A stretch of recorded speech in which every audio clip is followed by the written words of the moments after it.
Good morning students. आज हम balance sheet का फॉर्मेट देखते हैं। ठीक है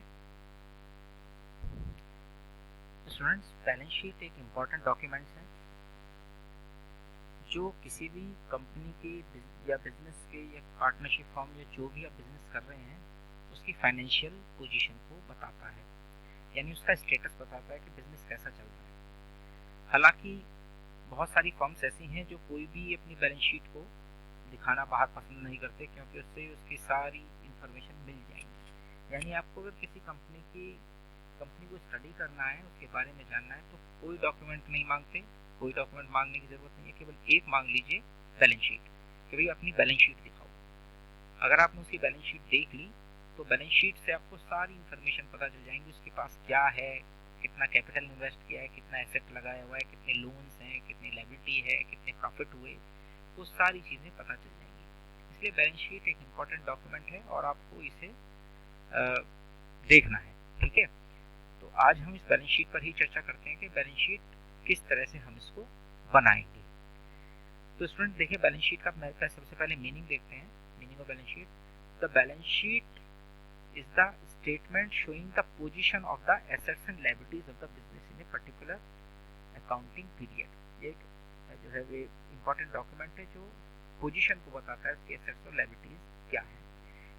it is a list of balance of ledger account and assets, capital and liability. ये जो हमारी लेजर अकाउंट हम आपको बनाना सिखाएंगे, ये लेजर अकाउंट का बैलेंस है जिसमें एसेट्स और कैपिटल और लायबिलिटीज को इसमें वैल्यूज को पुट किया जाता है। ठीक है, the value of assets showing which can realise from the market.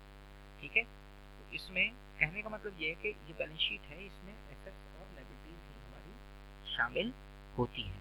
ठीक है, एसेट्स लायबिलिटीज के बेस पर ये बैलेंस शीट को बनाया जाता है। इसमें दो ही कॉलम होते हैं। आइए स्टूडेंट, एक बार में ना इसके फॉर्मेट को पहले देख लेते हैं। अगर इसका फॉर्मेट आपने देख लिया तो आपको सब समझ में आ जाएगा।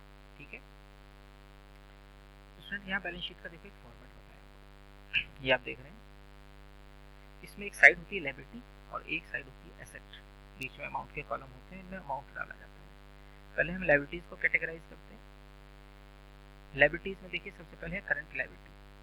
करंट लायबिलिटी का मतलब वो लायबिलिटीज हैं जिनको हम with in a year payment कर देते हैं या पेमेंट करनी है। ठीक है, शॉर्ट टर्म में, शॉर्ट टर्म का मतलब 1 ईयर होता है, विद इन 1 ईयर। देखिए, क्रेडिटर्स हैं, इनको हमें पेमेंट करना होता है तुरंत। ठीक है, बिल पेबल हैं, ये बिल जो है ये भी 1 साल से कम टाइम के होते हैं, यानी कि अगर कोई आपने क्रेडिट पे गुड्स परचेज किया है तो वो पेमेंट आपको उसका करना है। आउटस्टैंडिंग एक्सपेंसेस, आउटस्टैंडिंग का मतलब होता है ये वो एक्सपेंसेस हैं जो आपको देने हैं।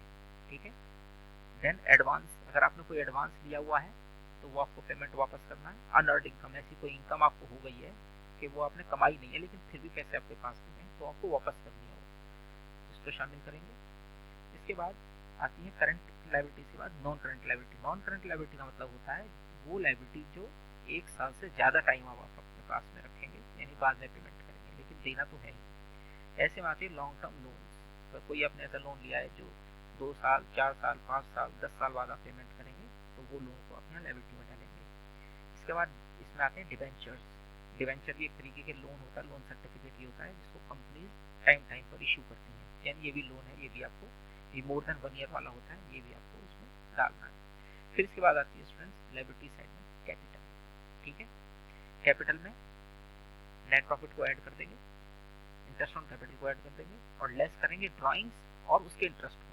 हालांकि वो यहाँ फॉर्मेट में दिखाया नहीं है, तो आप जो है वो ड्राइंग्स को भी शामिल करेंगे और ड्राइंग्स पे इंटरेस्ट को देंगे। अगर लॉस हो रहा है तो लॉस को हम माइनस कर देंगे, प्रॉफिट हो रहा है तो हम उसको ऐड कर देंगे। तो स्टूडेंट, ये थी आपकी लायबिलिटी साइड। ठीक है, इसके बाद आते हैं करंट एसेट पर।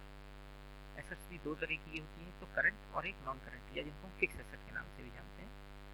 कैश इन हैंड, ये भी वो एसेट हैं जिनको हम विद इन 1 ईयर पेमेंट कर सकते हैं, सेल कर सकते हैं मतलब। ठीक है, यानी जिनमें हम ये बात करें जिनमें फ्रीक्वेंटली चेंज होता रहता है, उसको हम करंट एसेट कहेंगे। ठीक है, कैश इन हैंड, देखिए स्टूडेंट, कैश इन हैंड यानी कि आपके पास जो पैसे हैं हमेशा एक जैसे नहीं रहते, रोज बदल जाते हैं, उसकी वैल्यू रोज बदलती है, तो ये करंट एसेट है।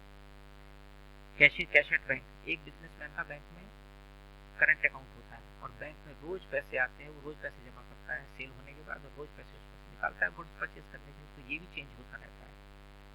इन्वेंट्री स्टॉक, स्टॉक का तो वो काम करता है, मटेरियल का काम करता है, वो जिस चीज़ का बिजनेस कर रहा है वो बनाएगा तभी कम होगा, फिर परचेज करेगा, फिर सेल करेगा, प्रोडक्शन करेगा, फिर परचेज करेगा, फिर सेल करेगा, तो इसमें भी कंटिन्यूसली चेंजेस होते रहते हैं। बिल, बिल पेबल आ गया है, असल में ये बिल रिसीवेबल है, ठीक है। तो आप ये वाला फॉर्मेट कॉपी में अपनी बना लेंगे। बिल रिसीवेबल, बिल रिसीवेबल का मतलब है ये वो बिल है जो आपने गुड सेल किया और वो 2-3 महीने में आपको पैसे देंगे, यानी विद इन 1 ईयर ये भी हो रहा है इसको पेमेंट, इसको आपको पेमेंट मिलेगा, ठीक है। तो ये भी आपकी एसेट है। सन्डे डेटर्स, यानी कि सन्डे डेटर कब बनते हैं डेटर्स, जब आप गुड्स क्रेडिट पे सेल करते हैं। हमने आपको ऊपर ये टर्म जो आपको समझाई थी, बताई थी, जब उधार सामान बेचेंगे तो वो हमको 2-3 दिन बाद, 10 दिन बाद, महीना भर बाद, 1 महीने बाद वो पेमेंट करेंगे, हमको पेमेंट करेंगे, वो हम पैसे वापस देंगे हमारे, तो वो डेटर्स होंगे, वो जो लोग हमको पैसे वापस करेंगे। इसके बाद प्रीपेड एक्सपेंसेस, स्टूडेंट्स ये वो एक्सपेंसेस जो आपने पे कर दिए, यानी कि नेक्स्ट ईयर के खर्चे अभी पे कर दिए, ये भी आपकी एसेट है क्योंकि आप नेक्स्ट ईयर एडजस्ट हो जाएंगे। इसके बाद आपकी स्टूडेंट एक्रूड इनकम, ये वो इनकम है जो हमने इसके लिए काम तो कर दिया लेकिन हमको वो उसका पैसा नहीं मिला, यानी कि हमको उसके पैसे मिलने चाहिए थे इस साल लेकिन मिलेंगे ना, तो इसलिए वो एसेट है।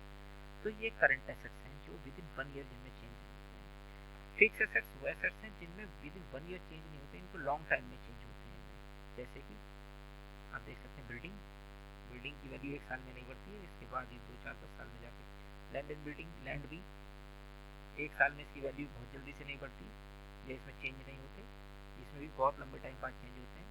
प्लांट एंड मशीनरी, आप हर 2 महीने में नया प्लांट मशीनरी नहीं लगाते फैक्ट्री के अंदर, ये भी प्लांट एक मशीनरी लगाते हैं तो 5-6-10 साल तक चलता है। जब टेक्नोलॉजी चेंज होती है तो उसमें अपग्रेडेशन हम लोग करते रहते हैं, लेकिन प्लांट मशीनरी चलता रहता है काफ़ी टाइम। फर्नीचर एंड फिक्सचर, आप फर्नीचर वो भी हर 1 महीने में नहीं तोड़ देते, आपके ऑफिस के अंदर अलमीरा है, टेबल है, चेयर है, ये भी काफ़ी टाइम चलते हैं, 1 साल से ज़्यादा ही चलते हैं नॉर्मली, तो ये भी फिक्स एसेट। अब बात आती है गुडविल की, गुडविल भी फिक्स एसेट है, ठीक है, लेकिन गुडविल को हम इंटेंजिबल एसेट कहते हैं, ठीक है, ये वो एसेट है जो हमको दिखाई नहीं देती है। इंटेंजिबल एसेट्स के बारे में हम अपनी नेक्स्ट वीडियो में डिस्कस करेंगे, ठीक है। तो ये एक बैलेंस शीट का फॉर्मेट है, आप इसको अपनी कॉपी में लिख लीजिए और इसको लर्न करिए कि लायबिलिटी साइड में कौन से आइटम आएंगे, एसेट साइड में कौन से आइटम्स आएंगे, लायबिलिटीज में कौन कौन सी कैटेगरीज हैं, उनके अंदर कौन से आइटम आएंगे, एसेट्स में कौन कौन सी कैटेगरीज हैं और उनके अंदर क्या आइटम आएंगे, ठीक है। लास्ट में बैलेंस शीट की एक खास पहचान होती है कि इसके दोनों साइड इक्वल आती हैं। अगर हमारे किसी भी क्वेश्चन में हम बैलेंस शीट बना रहे हैं उसकी दोनों साइड इक्वल नहीं आ रही, इसका मतलब हमने कहीं गलती कर दी है, तो उससे हमें चेक करना पड़ेगा। तो बैलेंस शीट का ये खास नेचर है, ठीक है स्टूडेंट्स। तो आप इसका फॉर्मेट बनाइए और उसके बाद इसको लर्न करने की कोशिश करिए। नेक्स्ट वीडियो में इसका बेस करते हुए क्वेश्चन करेंगे, ठीक है। Thank you.